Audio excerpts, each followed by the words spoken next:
Accueillir des personnes atteintes de handicap psychologique dans une équipe, ça donne l'occasion à cette équipe de se recentrer, de se décentrer plutôt, et d'interroger les rapports de management, les rapports de travail entre collègues. Et au-delà des personnes atteintes de ce handicap, cela permet, me semble-t-il, aussi d'améliorer le management de l'équipe et de travailler la relation de travail entre le supérieur hiérarchique et la personne qu'il est chargé d'encadrer. Il se trouve que dans notre équipe, on est sensible déjà depuis longtemps à l'accueil, et en particulier l'accueil de personnes en reclassement, puisqu'on est identifié au sein de la collectivité comme un service où on peut envoyer des personnes qui ont pu avoir des accidents de parcours ou qui ont besoin de se poser. Donc on est déjà sensible à l'accueil, à l'écoute et à l'accueil de pratiques professionnelles différentes. Néanmoins, le handicap psychique nous amène à prendre en compte des difficultés différentes, donc à s'ouvrir à la prise en compte de façons d'être, de façons de travailler, qui ne sont pas immédiatement perçus comme liés à un handicap psychique. On a pu, dans l'expérience récente, passer près de la rupture avec une personne qu'on accueillait dans le cadre d'un dispositif d'accompagnement,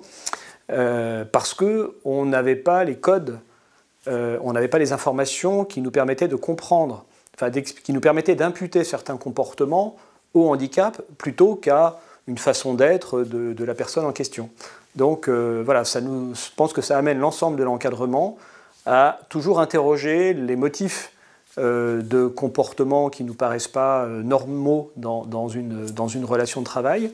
et à essayer de comprendre d'où cela vient et comment éventuellement pouvoir les corriger, en tenant compte de la capacité de l'agent à entendre les remarques qu'on peut lui faire. Pour améliorer l'intégration des personnes atteintes de handicap psychique, il me semble qu'un des premiers axes, en tout cas c'est comme ça que moi je le formulerais si c'était à refaire chez nous, c'est déjà de communiquer sur ce qu'est le handicap psychique, d'insister sur le fait que les personnes atteintes de handicap psychique ont des compétences, et on en a fait l'expérience, nous. Je ne veux pas dire que j'avais des préjugés en la matière, mais c'est assez confirmé. Je veux dire, les personnes qu'on a accueillies sont des personnes qui ont des compétences, qui ont des formations qui correspondent réellement à nos besoins. Et je pense que changer le regard sur le handicap psychique, et peut-être rassurer aussi les employeurs sur l'accompagnement dont ils peuvent bénéficier pour les aider à mieux accueillir ces personnes, ce serait déjà très, très utile. En tout cas, nous, on a pu bénéficier d'accompagnement, mais on a aussi pâti à certaines étapes de l'absence d'informations préalables sur la nature du handicap et la façon dont on devait le prendre en compte dans notre relation de travail. Alors, dans l'expérience que nous avons vécue dans notre service,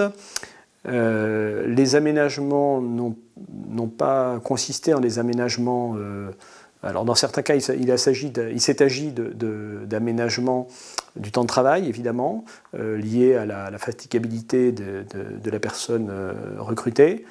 Dans d'autres cas, on a procédé aussi à des aménagements dans la nature des tâches que l'on confiait, pour éviter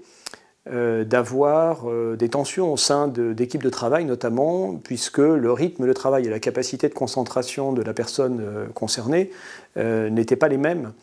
que ceux du reste de l'équipe dans laquelle il était inséré. Donc cela a amené à modifier chez nous les équipes de travail,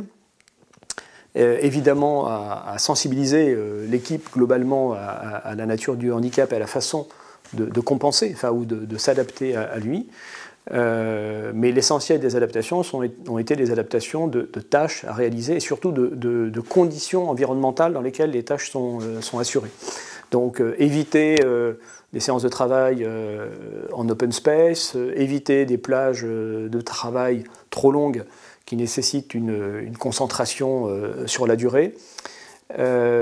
éviter des situations de stress, Voilà, donc alors il ne s'agit pas comme dans le handicap physique d'adaptation matérielle ou d'équipement technique, mais plutôt d'adaptation du poste de travail à la situation de l'agent.